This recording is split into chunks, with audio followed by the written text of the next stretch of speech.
Entonces, en esta tarde vamos a hablar sobre la elaboración del manual de procedimientos, ¿ya? ¿Cuáles son los objetivos que se pretenden alcanzar a través de este curso? Lo que se pretende es lograr que cada uno de ustedes, como participantes, entiendan qué es un proceso.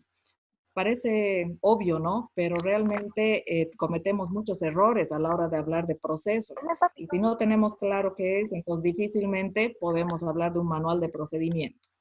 También se pretende que entiendan qué es un manual de procedimientos, comprendan los beneficios del manual de procedimientos en la gestión de una empresa, que identifiquen los elementos componentes de un manual de procedimientos, comprendan la estructura de la ficha del proceso dentro de un manual y conozcan la metodología para la elaboración de un manual de procedimientos. Bien, entonces vamos a comenzar hablando de lo que es un proceso, ¿ya? Entonces, cuando nos referimos a un proceso, debemos referirnos o nos referimos a un conjunto de pasos o etapas a seguir de manera ordenada. Parecería obvio esto, ¿no? Pero realmente cuando queremos identificar un proceso o cuando se les pide identificar un proceso, lo hacen identificando las distintas etapas, pero de manera desordenada.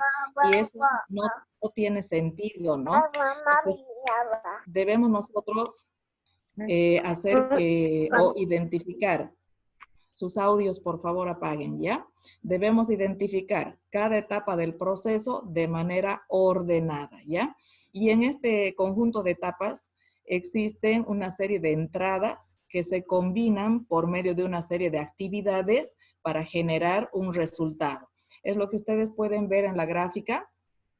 Cuando se habla de un proceso, sí o sí se requieren de entradas que van a ser transformadas. Las entradas son los recursos o los insumos que se requieren para ser transformados a través de distintas operaciones o procesos, y debemos nosotros arrojar como resultado de esas operaciones o procesos, debemos arrojar los productos o servicios que ofrece nuestra empresa, ¿ya? Entonces, también es importante que dentro de la organización identifiquemos los distintos tipos de procesos que existen. Entonces, para realizar un documento que englobe a estos procedimientos, debemos partir identificando que existen procesos estratégicos, que son procesos relacionados con la planificación estratégica de una organización.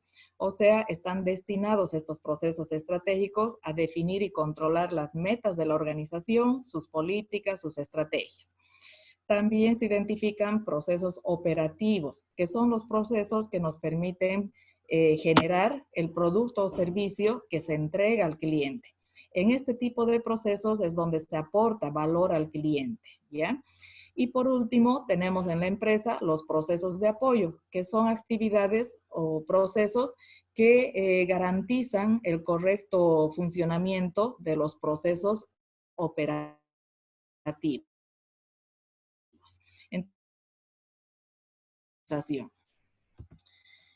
Entonces, ahora sabiendo que un proceso es un conjunto de etapas a seguir, ¿no? De actividades a seguir de manera ordenada, vamos a definir qué es un manual de procedimientos.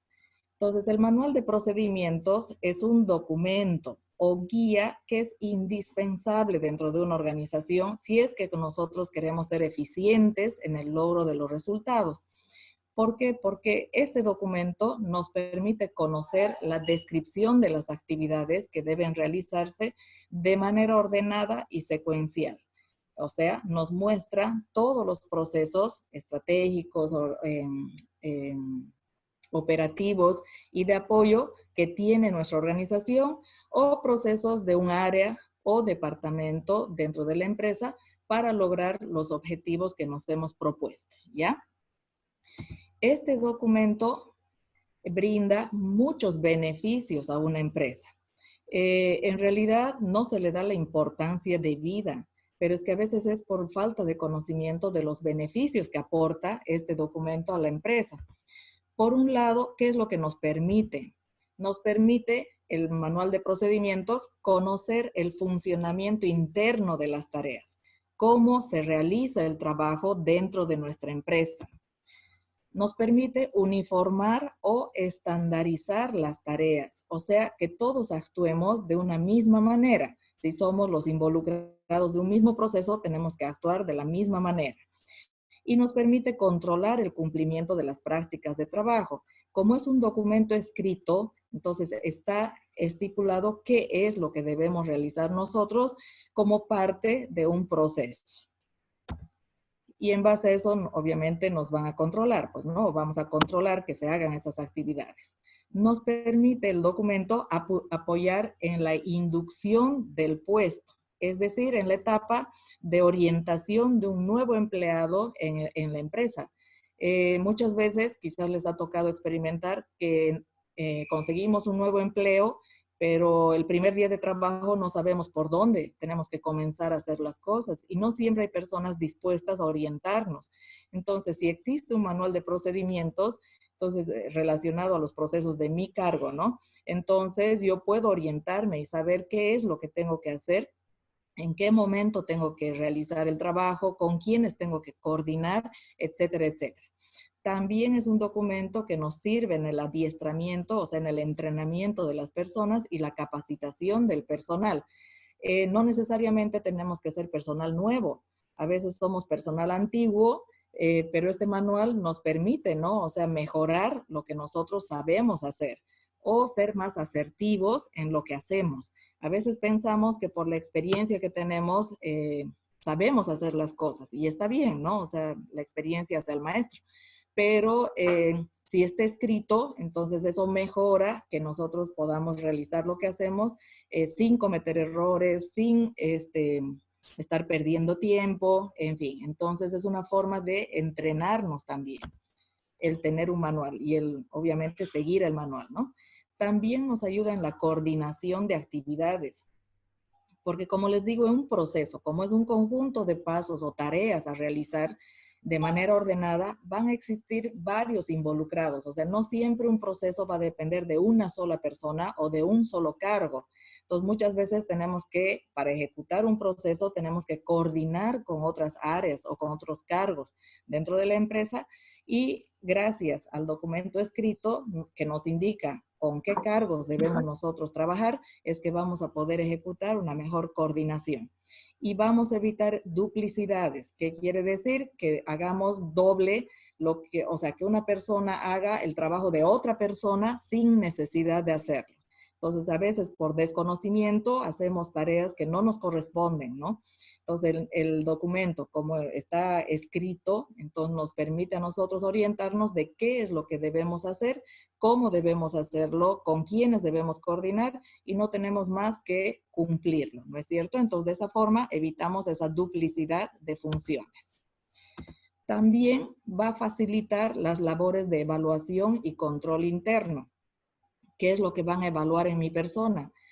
Lo que está estipulado, pues en el documento, ¿no? Si el documento dice que yo tengo que primero preparar material, segundo, tengo que, no sé, exponer el tema, tercero, hacer una evaluación, etcétera, entonces lo que van a evaluarme es justamente el cumplimiento cabal de esas mis operaciones o de esas tareas que me corresponde hacer dentro de un proceso de enseñanza, por ejemplo, ¿no? Y el control interno, por lo que les decía anteriormente, ¿no? O sea, ¿qué es lo que vamos a ir haciendo seguimiento, ¿no? Vamos a hacer seguimiento de que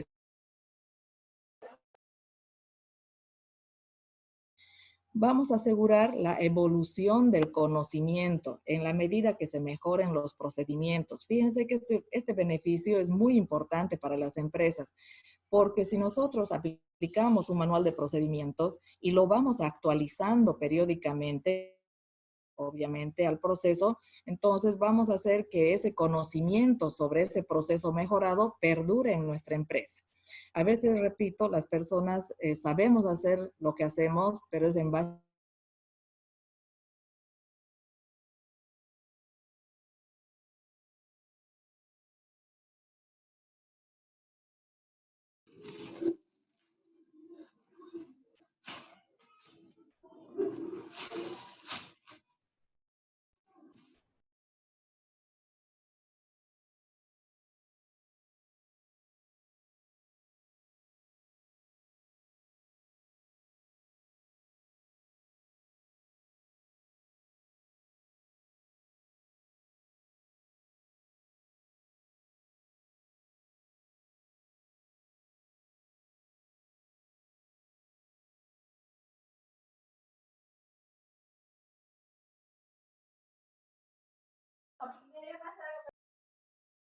los beneficios de un manual de procedimientos, ¿ya?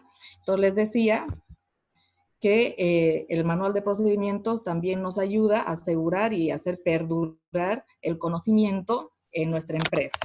Y por último, aumenta la eficiencia de los empleados porque nos indica, ¿no?, cómo hacer, cuándo hacer, con quiénes coordinar. Entonces eso hace que evitemos la pérdida de tiempo en investigar estas cuestiones y podemos realizar las tareas desde el primer día inclusive, ¿ya? Entonces somos más eficientes dentro de la empresa.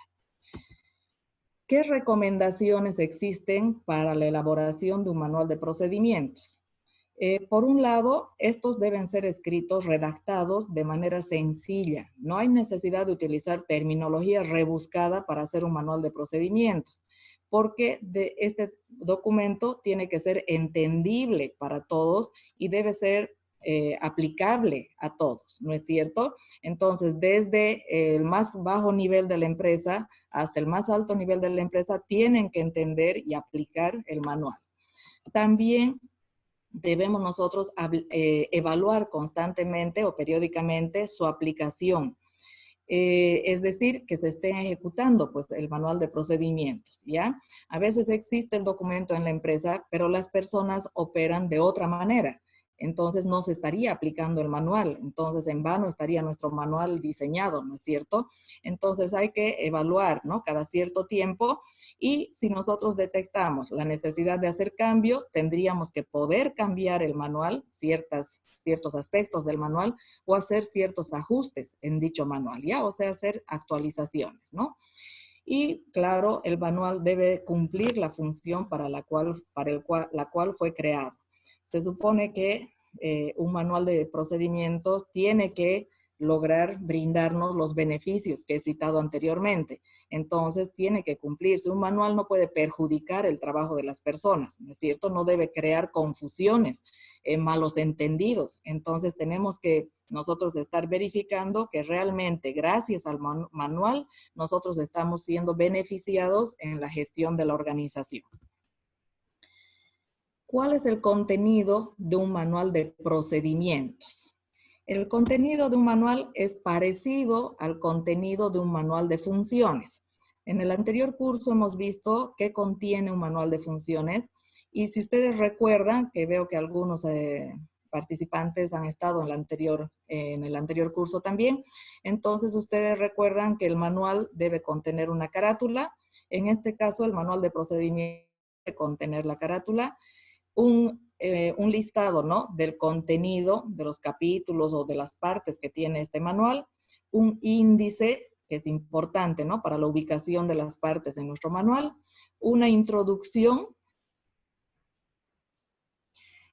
donde ponemos nosotros las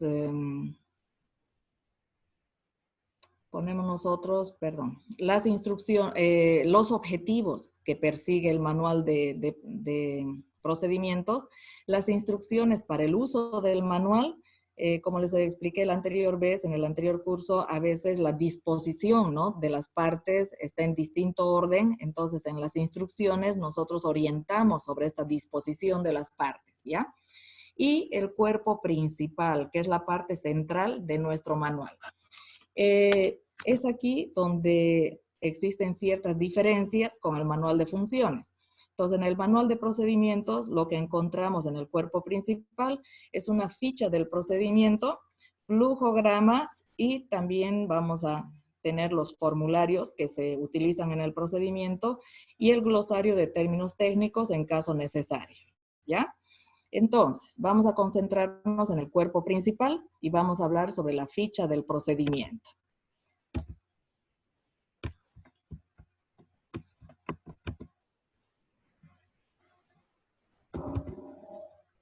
Perdón, un minutito.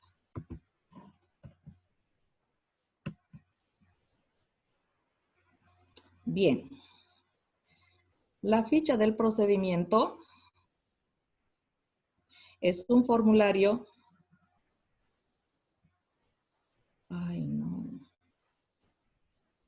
Es un formulario que nosotros llenamos por cada proceso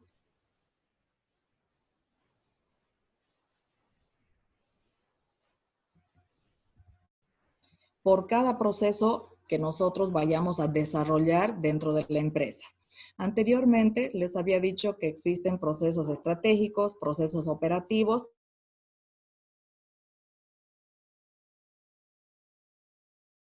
pero para el proceso que sea, ya sea estratégico, operativo o de apoyo, vamos llenando una de estas fichas, ¿ya? Entonces, esta ficha contiene 8 partes que vamos a ir viendo cada una de estas partes, ¿ya?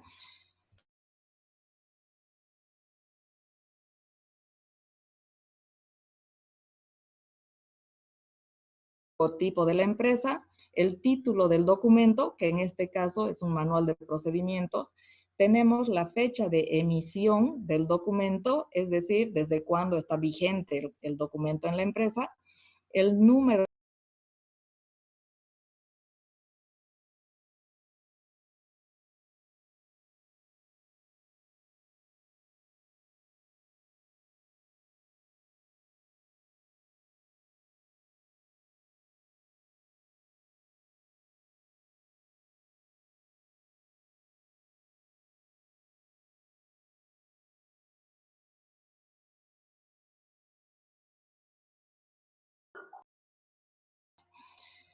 les decía, entonces tenemos la ficha del proceso, donde está el número de actualizaciones en caso de haber alguna.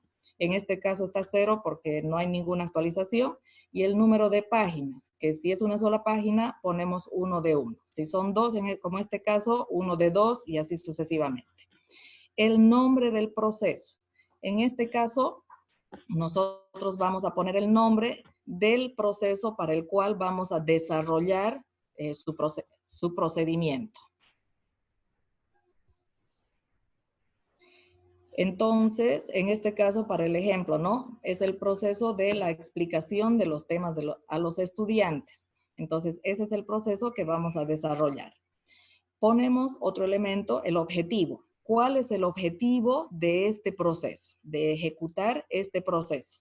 Entonces, por dar un ejemplo, facilitar a los estudiantes la comprensión de los temas. Es como responder a la pregunta, ¿no? ¿Por qué debemos explicar los temas a los estudiantes, digamos, ¿no? Entonces, es con el objetivo de facilitarles la comprensión.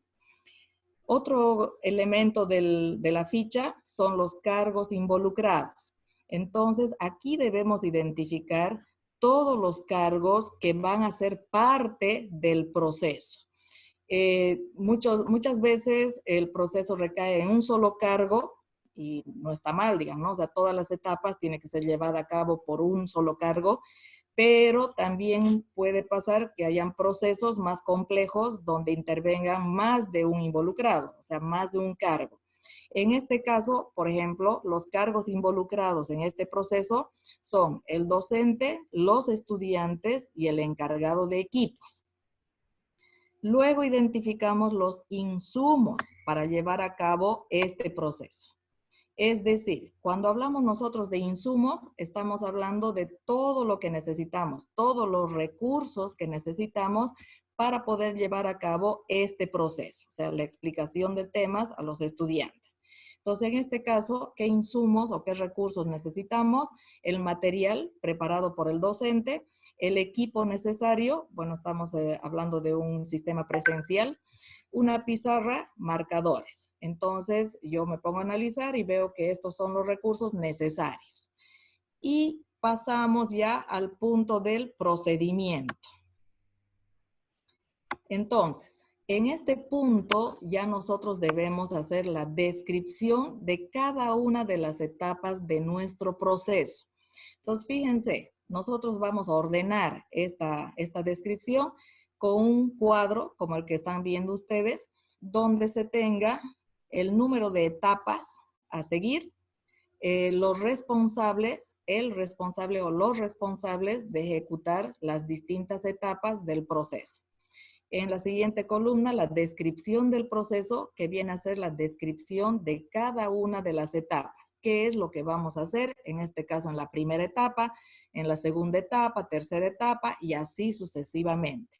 Y por último, tenemos una columna de tiempo donde se pone el tiempo en promedio, el adecuado, ¿no? Pero en promedio para ejecutar cada una de las etapas, ¿ya? Entonces, ¿qué es lo que permite esta columna? Que todos los que vayamos a ejecutar este proceso contemplemos, ¿no? Realmente el tiempo necesario para poder realizar cada una de las etapas. Entonces, no tendríamos que prever también, ¿no? Y organizarnos en función a este tiempo también, ¿ya? Que algunos utilicen un poco más de tiempo, otros un poco menos de tiempo para cada una de las etapas, puede pasar. Por eso hablamos de un tiempo promedio, ¿ya? Bien, entonces fíjense en el ejemplo, ponemos el número de operación, el primer paso. ¿Quién es el responsable o qué cargo, no? Es el responsable de ejecutar este primer paso, el cargo de docente. La descripción, ¿qué es lo que hace el docente? Entonces tenemos nosotros que pensar en lo primero que debe hacer el docente para la explicación de los temas a los estudiantes.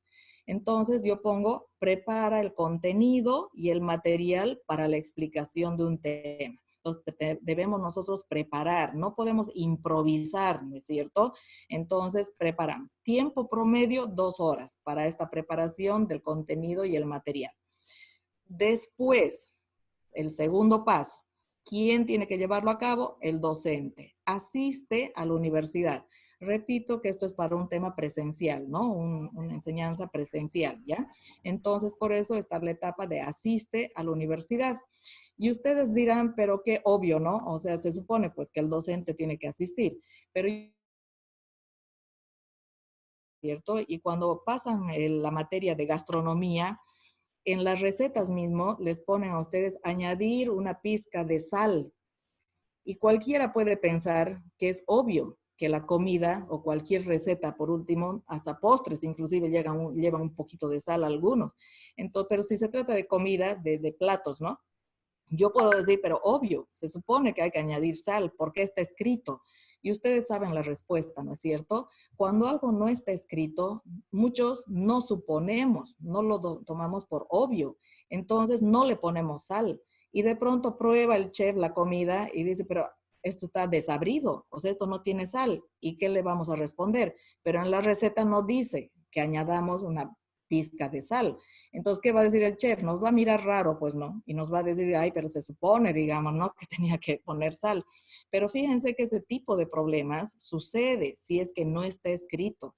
Entonces, yo siempre les digo, es mejor ser exagerados. Es cuanto más específicos, cuanto más explícitos seamos, y en este caso de manera escrita, ¿no? Pongamos las etapas, mejor. Así evitamos esas confusiones y esos problemas, ¿ya?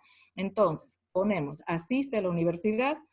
Tercero, el docente solicita el equipo necesario, o sea, vamos nosotros visualizando pues de manera lógica la secuencia de actividades que debe realizarse para poder lograr explicar los temas a los estudiantes, ¿ya? Entonces, en este caso, fíjense, son 13 etapas que involucra este proceso de explicación de los temas a los estudiantes, ¿ya? Pero los procesos pueden variar. Pueden existir procesos de 2 etapas o pueden existir procesos de 20 etapas. O sea, va a depender, ¿no? Del proceso. Hay procesos simples, hay procesos complejos, ¿ya?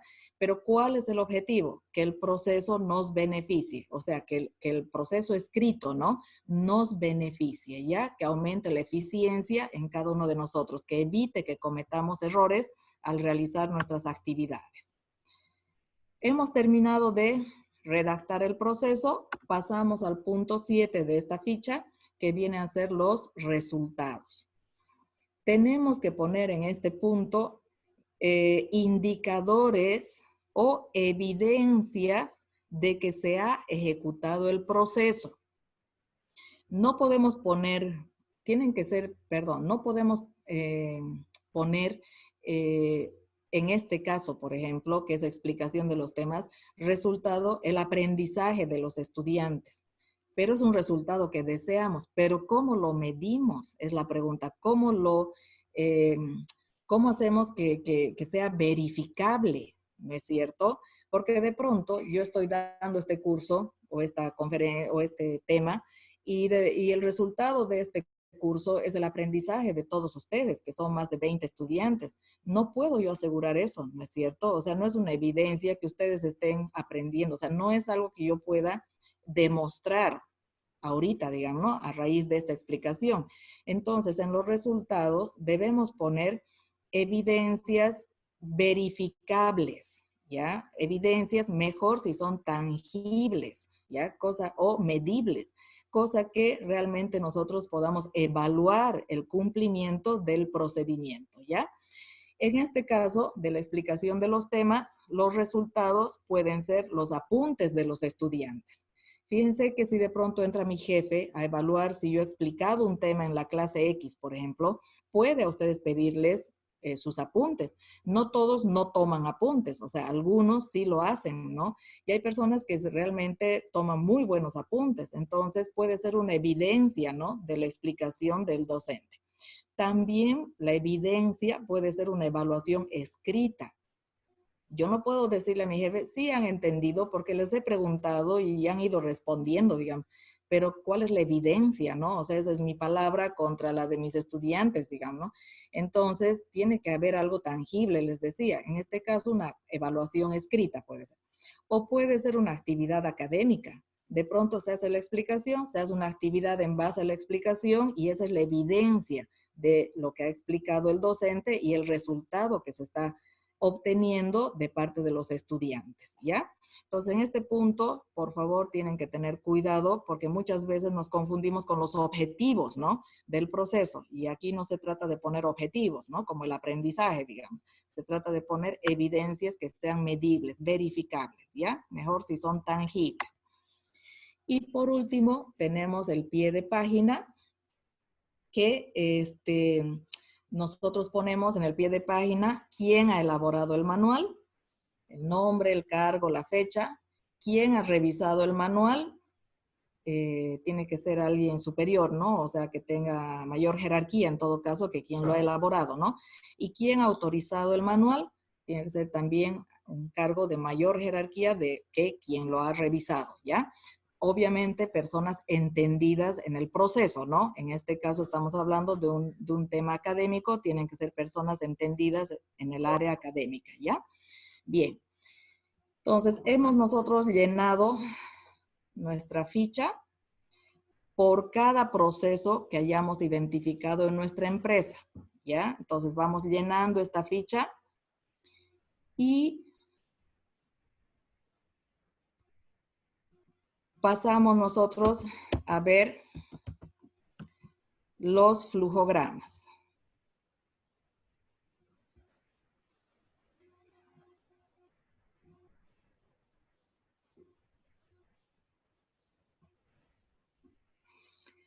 Cuando hablamos de flujogramas, estamos hablando de la representación gráfica del proceso. Perdón. Ya hemos llenado nuestra ficha del procedimiento, lo que acabo de mostrarles con el ejemplo que les he dado, y pasamos a diseñar el flujograma. Esto es parte de un manual de procedimientos, ¿ya? Entonces les decía, un flujograma es la representación gráfica de un procedimiento. Fíjense que existen ciertos símbolos que se están presentando en la lámina, son símbolos que han sido aprobados para el diseño de flujogramas. O sea, no podemos utilizar el símbolo que, o sea, gráficos o dibujos que querramos, ¿no? Tenemos que utilizar la simbología que está aprobada para el diseño de flujogramas, ¿ya? Bueno, ese es otro tema también sujeto a estudio, ¿no? O sea, toma bastante tiempito, pero muchas veces, o por qué nosotros añadimos un flujograma a nuestra ficha del proceso, porque hay personas que comprenden mejor el proceso a través de un gráfico, ¿no es cierto? Hay otros que de manera textual comprenden mejor. Pero, repito, el objetivo de un flujograma es facilitar la comprensión del proceso para las personas involucradas. Entonces, la forma más común, digamos, de diseñar un flujograma es como se muestra en la lámina, donde tenemos los cargos involucrados en cada una de las columnas. Si ustedes se fijan, en este proceso, que es solo un ejemplo, tenemos el cargo de almacén, de contabilidad y de tesorería de la empresa, y cada uno en su columna está todo lo que se tiene que llevar a cabo. Las flechas nos indican el flujo del procedimiento, ¿ya? Entonces, la persona que vaya a interpretar el flujograma solo tiene que seguir la flecha, y si yo, por ejemplo, estoy en el cargo de contabilidad, veo qué es lo que me corresponde hacer, de dónde viene esa flecha, de qué cargo, qué es lo que tengo que realizar de manera secuencial, ordenada, y dónde después tengo que pasar el trabajo o con quién tengo que coordinar después de realizar todas mis actividades. Y así sucesivamente, ¿ya? Existen flujogramas más sencillos, porque hay empresas pequeñas que realizan procesos de manera más simple, ¿no? Por el tamaño mismo de la empresa, y grafican o realizan su flujograma de esta manera, ¿ya? Sin utilizar símbolos, pero con gráficos, ¿no? Entonces, fíjense que los encargados o los involucrados en el proceso están al costado izquierdo. Está la presidencia y el encargado, y todo lo que realiza el encargado se está graficando de esta manera, con flechas que nos muestran el flujo del procedimiento, y termina el proceso en este punto, ¿no es cierto?